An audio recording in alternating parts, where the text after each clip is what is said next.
बिस्मिल्लाहिर्रहमानिर्रहीम, अस्सलाम वालेकुम नाज़रीन। आप YouTube चैनल देख रहे हैं, मैं इमरान खान हूँ। बहुत सारे लोग पाकिस्तान में मायूसी फैलाने की कोशिश कर रहे हैं, लेकिन सब कुछ इतना बुरा नहीं है। महंगाई का एक फ़िनोमिना है और ये आलमी है। आलमी सतह पे महंगाई बहुत ज़्यादा बड़ी है। पेट्रोल की कीमतें, तेल की कीमतें, खुर्दनी तेल की कीमतें और जितनी भी मसनूआत पाकिस्तान बाहर से मंगवाता है, उन तमाम की कीमतें सप्लाई चेन मुतासर होने की वजह से बैनुल-अक़वामी तौर पर बढ़ी हैं और ये पूरी दुनिया का फ़िनोमिना है। अमेरिका में 40 साल की रिकॉर्ड महंगाई है, यूरोप में बहुत ज़्यादा महंगाई है और उनके लीडर्स के ऊपर भी ऐसे ही तनकीद हो रही है जैसे पाकिस्तान की लीडरशिप के ऊपर हो रही है। अगर महंगाई के एक फिनोमिना को आप साइड पे रखें तो बहुत सारी चीज़ें पाकिस्तान में ऐसी हुई हैं जो पहले कभी नहीं हो रही थी, यानी पाकिस्तान आगे ही बढ़ा है। अगर महंगाई को आप निकाल दें तो पाकिस्तान को फ़ायदा हुआ है और पाकिस्तान बहुत सारी चीज़ों में बेहतर परफॉर्म कर रहा है। ये अब कुछ लोग कहेंगे ट्रांसपेरेंसी इंटरनेशनल की रिपोर्ट आई है, तो वो तो आदिल गिलानी की रिपोर्ट है। मैं एक रिपोर्ट आज आपको वर्ल्ड इकोनॉमिक फोरम की रिपोर्ट आपको आज मैं पढ़ के सुनाऊंगा। अब ये न्यूट्रल रिपोर्ट है, इसके बारे में मैं आपको बताऊंगा, क्योंकि आदिल गिलानी साहब जो है वो बहुत पुराने कंट्रोवर्शियल हैं और वो जब तक इस तंजीम के साथ ऐसे जुड़े रहेंगे ये कंट्रोवर्सी रहेगी। हाँ, पाकिस्तान के अंदर करप्शन है, लेकिन कोई ये कहे कि बहुत ज़्यादा बढ़ गई है तो वो भी गलत बात है, और कोई ये कहे कि ख़त्म हो गई है तो वो भी गलत बात है। लेकिन पाकिस्तान बहुत सारी चीज़ों में आगे गया है। चीन के साथ पाकिस्तान के ताल्लुकात बड़े शानदार तरीके से आगे बढ़ रहे हैं। पाकिस्तान में मोबाइल फ़ोन्स बनना शुरू हो गए हैं। पाकिस्तान में रिकॉर्ड प्रोडक्शन हो रही है बहुत सारी चीज़ों की। पाकिस्तान रिकॉर्ड एक्सपोर्ट्स कर रहा है, रिकॉर्ड फॉरेन रेमिटेंसेज आ रही हैं। बहुत सारे आदाद व शुमार, पाकिस्तान का वैसा खसारा नहीं है। पाकिस्तान जितना रेवेन्यू कलेक्ट कर रहा है इतना पहले कभी नहीं कर रहा था। तो बहुत सारी चीज़ों में पाकिस्तान आगे गया है। लेकिन क्योंकि पाकिस्तान एक गरीब मुल्क है, पाकिस्तान के लोगों की आमदन कम है, तो जब जब पाकिस्तान के ऊपर महंगाई का बोझ पड़ता है तो इस मुल्क में ज्यादा फील किया जाता है। यह एक वजह है, लेकिन सब कुछ मायूसी नहीं है। वज़ीर-ए-आज़म पाकिस्तान इमरान खान साहब जो फरवरी का पहला हफ्ता है उसके इख्तिताम पे वो जा रहे हैं चाइना, और चाइना का उनका एक दौरा है और उस दौरे के लिए बड़े एक्साइटेड हैं पाकिस्तानी भी और चाइनीज़ भी। तो चाइनीज़ सहाफ़ियों का एक वफ्द आया, वो प्राइम मिनिस्टर ऑफ पाकिस्तान से मिला, उन्होंने कुछ इंटरव्यू किया है। वहाँ बड़े अहम सवालात हैं, उनके जवाबात हैं, मैं आपके सामने रखता हूँ। सबसे पहले तो एक सहाफ़ी ने यह पूछा कि चीन ने साल 2021 में सफारती ताल्लुकात कायम होने के 70 साल का जश्न मनाया पाकिस्तान के साथ, और अब आप बीजिंग में सरमाई ओलंपिक्स की इफ्तिताई तकरीब देखने के लिए जा रहे हैं। आप पाकिस्तान और चीन के गहरे ताल्लुकात को कैसे जांचते हैं? तो इमरान खान साहब ने कहा कि वक्त गुजरने के साथ साथ ताल्लुकात मज़ीद मजबूत हुए हैं। इसकी बुनियादी वजह पाकिस्तान में पाया जाने वाला ये एहसास है कि चीन हमेशा ज़रूरत के वक्तों में पाकिस्तान के साथ खड़ा हुआ है और पाकिस्तान भी चीन के साथ खड़ा रहा है और हम हमसाए हैं। मैं स्कूल में पढ़ता था जब कराक्रम हाईवे चीन की हुकूमत पाकिस्तानी फ़ौज की बामी ताउन से मिलकर बना रहे थे। सी पैक से भी दोनों ममालिक करीब आए हैं। अगला सवाल उन्होंने पूछा कि हम जानते हैं कि खेल लोगों को जोड़ने का काम करते हैं, ये ओलंपिक्स भी इस लिहाज से अहम है। सरमाई ओलंपिक्स या विंटर ओलंपिक्स इस वक्त चाइना में होने जा रहे हैं, उनका आगाज़ हो रहा है फरवरी के आगाज़ में। कोरोना वबा के दौरान गेम्स रुके रहे हैं और आपकी क्या तवक्कुआत हैं कि अब वबा के बाद सरमाई ओलंपिक्स की इफ्तिताई तकरीब में शिरकत के लिए आप चीन आ रहे हैं? तो इस पर इमरान खान साहब ने कहा पहली बात तो ये है कि ये पहले ओलंपिक्स हैं जो मैं अपनी ज़िंदगी में बराह रास्त देखने जा रहा हूँ। मुझे इसका शिद्दत से इंतज़ार है। जैसा कि आप जानते हैं मैं खुद भी खिलाड़ी रहा हूँ। आलमी वबा के बाइस खेलों के मुकाबले बहुत ज़्यादा मुतासर हुए हैं। इस तनाजुर में चीन में सरमाई ओलंपिक्स का इनेकाद काबिल तारीफ़ है। चीन के लोग क्रिकेट नहीं खेलते। जूँ जूँ हमारे ताल्लुकात मज़ीद मजबूत होंगे हम चीन के लोगों को क्रिकेट खेलना भी सिखा देंगे। वैसे गिलगित बल्तिस्तान तक तो क्रिकेट चली गई है और वहाँ से आगे साथ ही चीन है, तो ये क्रिकेट ऐसे चली जाएगी, इसका बुखार चढ़ता है। तो उन्होंने कहा ताकि चीन भी क्रिकेट खेलने वाली एक अच्छी टीम बन जाए। एक और सहाफ़ी ने पूछा कि मैं शिन्वा न्यूज़ एजेंसी से हूँ, मेरा सवाल है कि आपने चीन के तरक्याती मॉडल की कई मरतबा तारीफ़ की है। चीन ने अवामी जमहूरियत का तर्ज अपनाया है और अवाम को मरकज़ियत देने का तरीक़ाकार अपनाने का अज़म किया है, लेकिन अमेरिका और मगरबी ममालिक अपना जमहूरी मॉडल चाइना के ऊपर और दुनिया के ऊपर मुसल्लत करने की कोशिश करते हैं। मेरा सवाल आपसे ये है कि आप अवामी जमहूरिया चीन के मॉडल को कैसे देखते हैं? ये बड़ा बारीक सवाल है कि एक मगरबी जमहूरियत है और एक चीन की जमहूरियत है, आप किसको बेहतर समझते हैं? आप अगर सादा करें तो सवाल ये था। इमरान खान साहब ने जवाब दिया कि चीन की सबसे मुतासिर कुन चीज़ जिसको अब सारी दुनिया तस्लीम कर रही है वो ये है कि चीन ने गुज़िश्ता 35 से 40 सालों में 70 करोड़ लोगों को गुर्बत से बाहर निकाल लिया। इंसानी तारीख में इससे पहले कभी ऐसा नहीं हुआ और वैसे भी ये वर्ल्ड रिकॉर्ड है। यही चीज़ है जो सारी दुनिया को चीन के हवाले से सबसे ज़्यादा मुतासिर करती है। इन ममालिक को भी जो चीन की मुखालफत क्यों ना करते हों। इमरान खान साहब ने कहा क्योंकि मेरा भी मकसद यही है कि पाकिस्तान को गुर्बत से निकाला जाए। जब मैं चीन गया तो ख़ास तौर पे उन इक़दामात के बारे में जानना चाहता था जो गुर्बत के खात्मे के लिए वहाँ उठाए गए। मैं समझता हूँ कि चीन की तरक्की के मॉडल की हम यहाँ पाकिस्तान में तकलीद करना चाहते हैं। चीन में बाकी दुनिया की तरह नहीं हुआ जहाँ बदकिस्मती से अमीर बहुत अमीर हो गए और गरीब बहुत गरीब रह गए। तो ये जो एक तकसीम थी दुनिया में, ये खला बड़ा है। हमने आलमी वबा के दौरान इसको ज़्यादा बढ़ते हुए देखा है। चीन इन तमाम ममालिक के लिए एक मॉडल है जो तमाम दुनिया की तरक्की चाहते हैं और तमाम इंसानों को एक साथ उठाना चाहते हैं। अगला सवाल, हुकूमत पाकिस्तान मुल्क की तरक्की हिकमत अमली को जियो पॉलिटिक्स से जियो इकनॉमिक्स की तरफ मुंतकिल कर रही है। यानी पाकिस्तान जियो पोलिटिकल मामला से निकल के जियो इकनॉमिक मामला के अंदर जा रहा है और आप तरक्की के लिए चीन पाकिस्तान स्ट्रेटेजिक और इक्तसादी ताउन से आपकी क्या तवक्कुआत हैं।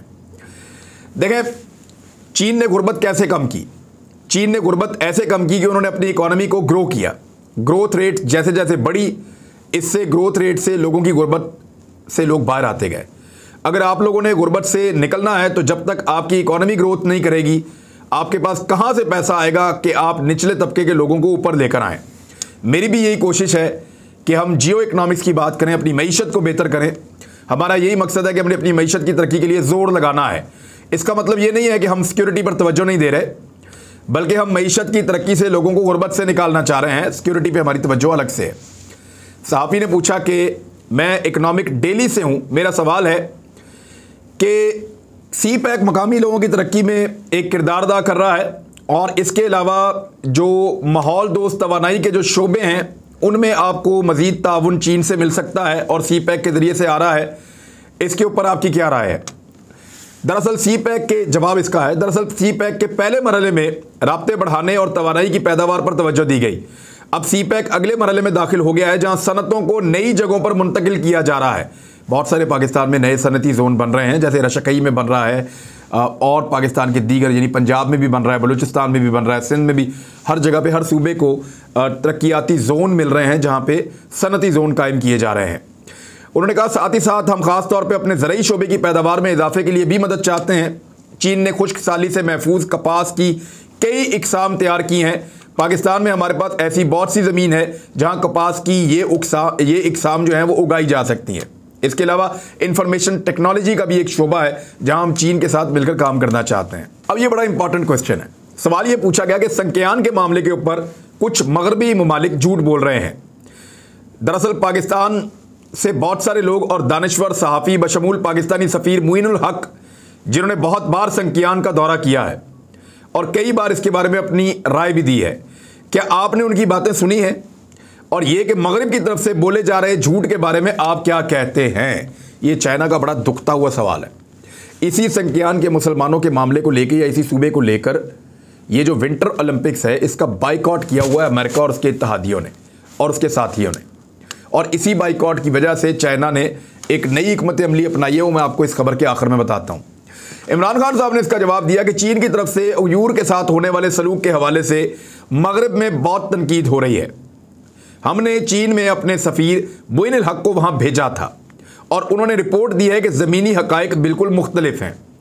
एक तरफ वो मगरब उयूर की बात करते हैं लेकिन कश्मीर की बात नहीं करते, क्योंकि कश्मीर में भारत की तरफ से इंसानी हकूक़ की बदतरीन पामाली की गई है और एक तरह से जानबूझकर कश्मीर पर खामोशी इख्तियार की जाती है, जहां 90 लाख अफराद मुश्किल तरीन हालात में 8 लाख भारतीय फौज की मौजूदगी में एक खुली जेल में रह रहे हैं। हमारे लिए ये मुश्किल है कि एक तरफ वो संक्यान के हवाले से तनकीद करते हैं और दूसरी तरफ कश्मीर पर मुकम्मल खामोशी इख्तियार करते हैं। ये मगरिब का दोहरा मेयार है और हमारे लिए ये एक मुश्किल सूरत हाल है। एक खातून सहाफ़ी उन्होंने पूछा कि मेरा CCTV चाइना मीडिया ग्रुप से ताल्लुक़ है। अफ़गानिस्तान को इस वक्त संगीन इंसानी बहरान का सामना है।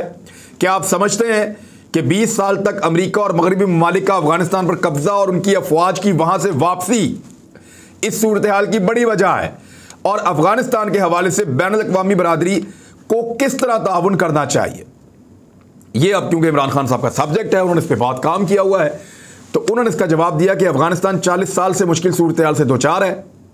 अफगानिस्तान को 40 साल से बैरूनी ताकतों ने मैदान जंग बनाए रखा है। अब 40 साल बाद अफगानिस्तान में अमन के क़याम का मौका हाथ आया है। इस वक्त अफगानिस्तान में कोई जंग नहीं हो रही और 4 दहाइयों के बाद ऐसा हो रहा है। इन हालात में बैनुल-अक़वामी बरादरी को यह समझना चाहिए कि जिन लोगों ने 40 साल तक मुश्किलात झेली हैं, अब जब गैर मुल्की फ़ौजें अफगानिस्तान से चली गई हैं, वो इसके नताइज से सरफ़े नज़र करते हुए अफगानिस्तान को ऐसे नहीं छोड़ सकते कि अफगानिस्तान के लोग ऐसे हालात में कैसे अपना गुजारा करेंगे। अगर अफगानिस्तान में बहरान पैदा होता है तो मुमकिन है कि वही हालात पैदा हो जाएं जो सोवियत अफगान जंग के बाद हुए थे, जब मुल्क में बड़ी आबादी को संगीन इंसानी बहरान की वजह से बाहर निकलना पड़ा था। बहुत सारे लोगों को वहां से अफगानिस्तान को छोड़ना पड़ा था। इसलिए आलमी बरादरी को सिर्फ और सिर्फ 4 करोड़ इंसानों के बारे में सोचना चाहिए। जितना जल्द मुमकिन हो इमदाद की जाए, इसकी ज़रूरत है। अगला सवाल, आपको मालूम है कि चंद दिनों में चीन में नए कमरी साल का आगाज़ हो रहा है और पाकिस्तान और चीन के दरमियान ताउन के हवाले से आपकी क्या तवक्कुआत है और चीन की अवाम के लिए क्या ख्वाहिशात हैं। सबसे पहले मैं चीन के अवाम को नए कमरी साल पर मुबारकबाद पेश करता हूं। मेरी तवक्को है कि चीन के साथ हमारे ताल्लुकात ऐसे हों जो दोनों ममालिक के लिए बाहमी तौर पर फ़ायदेमंद हो। हम पाकिस्तान में मईशत को बेहतर बनाने और लोगों की फलाह के साथ साथ उन्हें गुर्बत से निकालने के लिए कोशिश कर रहे हैं। एक चीज़ जिसका जिक्र करना मैं भूल गया, वो ये है कि हम चीन से सीखना चाहते हैं कि उन्होंने बड़े बड़े शहर कैसे तामीर किए। चीन में बहुत बड़े बड़े शहर हैं और जिस तरह उन्होंने बड़े बड़े शहरों के मसाइल हल किए, मेरी मुराद फ़ज़ाई आलूदगी, कचरे वगैरह से निपटना वगैरह है। इन बड़े शहरों में इन चीज़ों के इंतजाम करना एक साइंस है। हमारे शहर बदकिस्मती से फैलते जा रहे हैं। पाकिस्तान में शहरों के फैलाव का रुझान सबसे ज़्यादा है। हम चीन से ये भी जानना चाहते हैं कि शहरी तरक्की के हवाले से उन्होंने क्या इकदाम उठाए और कैसे ये किया। अब ये जैसे पाकिस्तान बना रहा है रूडा, एक रावी अर्बन डेवलपमेंट एक प्रोजेक्ट है, यहाँ पे एक नया शहर बन रहा है लाहौर के पास। इस तरह इमरान खान साहब कहते हैं कराची के पास भी बनाऊंगा और दीगर जगहों पे वो कहते हैं कि बड़े शहर हम बनाना चाहते हैं। और यही हल होता है, नए शहर तामीर किए जाएं जब पुराने शहरों के ऊपर ज़्यादा बोझ पड़ जाए तब, और नए साइंसी बुनियादों के ऊपर शहर बनाए जाएं। तो चाइना ने ये बनाए हैं, पाकिस्तान उनसे सीख सकता है। वज़ीर-ए-आज़म इमरान खान साहब 3 फरवरी से लेकर 5 फरवरी तक चीन के दौरे पे जाएंगे। दौरे के दौरान वज़ीर-ए-आज़म सरमाई ओलंपिक्स की इफ्तिताई तकरीब में शिरकत करेंगे और चीनी रहनुमाओं से मुलाकातें भी करेंगे। अब आ जाएं उस खबर की तरफ जो छापी है ग्लोबल टाइम्स ने। ग्लोबल टाइम्स ने यह कहा कि अमेरिका अपनी चाल में या अपने बाइकॉट में नाकाम हो गया है। कैसे नाकाम हुआ है, ये इसकी खबर मैं आपके सामने रखता हूं। 32 आलमी रहनुमा बीजिंग ओलंपिक्स में शिरकत करेंगे। चीनी सरकारी अखबार ग्लोबल टाइम्स ने यह दावा किया है। अमेरिका का रोब और दबदबा किसी के काम नहीं आया और बीजिंग ओलंपिक्स की तकरीबात का बाइकआउट करने की बातें और मुतालबात हवा में उड़कर रह गए हैं। आइंदा माह से चीन में शुरू होने वाले ओलंपिक्स विंटर गेम्स बीजिंग 22 में सदर शी जिनपिंग और 32 गैर मुल्की सरबराहाने मुमलिकत, ये कोई नायब सदूर या कोई नीचे के ओहदेदार नहीं है, 32 मुख्तलिफ मुल्कों के सरबराहान, हुकूमत, शाही खानदानों के अरकान और बैनुल-अक़वामी इदारों के सरबराहान उनका इस्तकबाल करेंगे चीनी सदर और उनके एजाज़ में तकरीब का एहतमाम भी करेंगे। अब अमेरिका और मगरबी ममालिक ये चाहते हैं कि चाइना का सफारती बाइकआउट हो, वो चाइना को अकेला करना चाहते हैं। दूसरी जानिब दुनिया के अहम तरीन मुल्कों के 32 आलमी रहनुमा वो चीन जा रहे हैं विंटर ओलंपिक्स के लिए, तो यहां अमेरिका अपने आप को अकेला महसूस करेगा।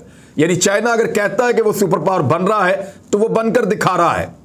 माजी में 10 मुल्क भी ऐसे नहीं मिलते थे आपको इस जमीन पे जो अमेरिका की मर्जी के खिलाफ इकदाम उठाते थे। यानी जब रशिया को अकेला किया था अमेरिका ने सर्द जंग में, तो रूस वाकई अकेला हो गया था। दुनिया का कोई मुल्क उसका साथ देने वाला मौजूद नहीं था। रूस अपनी सरहदों के अंदर बंद होकर रह गया था। इवन चाइना भी रूस का साथ नहीं दे पा रहा था। लेकिन अब हालात मुख्तलिफ हैं। 32 ममालिक के रहनुमा चीन के साथ मिलकर सेलिब्रेट करने जा रहे हैं और बहुत छोटे नोटिस के ऊपर जो चीन की विंटर ओलंपिक्स है उसके अंदर शरीक हो रहे हैं। ये चीन की एक बहुत बड़ी फतह है। अच्छा जी, अब मैंने आपसे कहा था कि मैं आपको बताऊंगा वर्ल्ड इकोनॉमिक फोरम की रिपोर्ट, और वो रिपोर्ट मेरे सामने पड़ी है और उस रिपोर्ट ने पाकिस्तान की कोशिशों की तारीफ की है। यानी पाकिस्तान के खिलाफ ही रिपोर्टें आती हैं, उस पर सब लोग बहुत शोर मचाते हैं, लेकिन पॉजिटिव चीज़ें भी होनी चाहिए। पता चलना चाहिए कि पाकिस्तान कुछ बेहतर भी कर रहा है। पाकिस्तान से करप्शन के खात्मे की कोशिशों में नैब का किरदार अहम है। इक्तसादी फोरम ने या वर्ल्ड इकोनॉमिक फोरम ने अपनी रिपोर्ट में इंसदाद बदनवानी के लिए नैब की कोशिशों को सराहा है।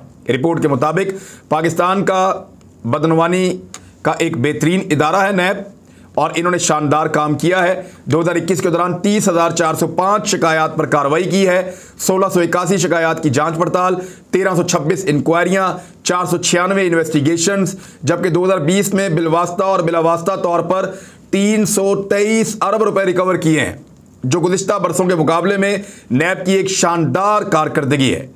रिपोर्ट पाकिस्तान में बैनुल-अक़वामी या वर्ल्ड इकोनॉमिक फोरम के शराकती इदारे मिसाल पाकिस्तान ने जारी की है, जिसके मुताबिक पाकिस्तान ने बदनवानी के खिलाफ इंसानी वसाइल की तरक्की, माहौलियात के तहफ़्फ़ुज़, सेहत की यकसा खिदमात की फराहमी और गुर्बत के खात्मे के प्रोग्राम जो शुरू किए हैं, इसमें पाकिस्तान ने आलमी लीडरशिप का मुजाहरा किया है। अब ये भी एक रिपोर्ट है, इसको भी पढ़िए और इसके ऊपर भी राय दीजिए कि पाकिस्तान चाहे माहौलियात का मामला है, चाहे सेहत की यकसा सहूलियात का मामला है सेहत कार्ड के जरिए से, चाहे लोगों की गुर्बत के खात्मे के लिए जो प्रोग्राम शुरू किए जा रहे हैं चाहे उनका मामला है, इंसानी वसाइल की तरक्की का मामला है या बदनवानी के खात्मे का मामला है, पाकिस्तान ने आलमी लीडरशिप का मुजाहरा किया है। आलमी इक्तसादी फोरम के इस सर्वे में अहम समाजी और माशी पहलुओं का अहाता किया गया है। इस सर्वे में पाकिस्तान का स्कोर 148 इशारियों को जाहिर करता है। हुकूमत के कम मुद्दती और तवील मुद्दती सोच में, यानी लॉन्ग रन और शॉर्ट टर्म जो दोनों तरह के जो होते हैं मामलात, उसमें बहुत बेहतरी आई है, जो गुज़िश्ता साल 3.88 और रवां साल 4.42 है। तो पाकिस्तानियों को मायूस होने की ज़रूरत नहीं है। इंशाअल्लाह अल्लाह ताला पाकिस्तान के साथ बहुत बेहतर करेंगे, पाकिस्तान आगे ही जाएगा। अब तक के लिए इतने, अपना ख्याल रखिएगा, अपने इस चैनल का भी। अल्लाह हाफ़िज़।